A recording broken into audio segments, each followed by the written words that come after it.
NEET is the mother of invention. Need is the mother of இன்வென்ஷனா. ஒன்று தேவைப்படுகிறது என்கின்ற சூழ்நிலை வரும்போது தான் ஒருத்தன் உன்னை கண்டே பிடிக்கிறான். ஆமாவா இல்லையா?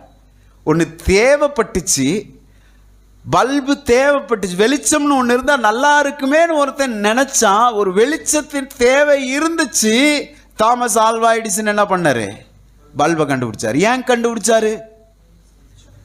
ஒன்று இருந்தா நல்லா இருக்கும். தேவை என்பதுதான் கண்டுபிடிப்பு என்கின்ற ஒரு புது கட்டத்திற்கு நம்மை அழைத்து செல்லுகிறது. அல்லேலூயா சொல்லுவோமா? நான் சொல்லுகிறேன், உங்களுடைய தேவைதான், உங்களுடைய நெருக்கம்தான் அடுத்த நிலைக்கு உங்களை கடத்தி விடுகிற, பிரைஸ் காட், அல்லேலூயா, ஒரு முன்னேற்றத்தின் காரியமாய் இருக்கு.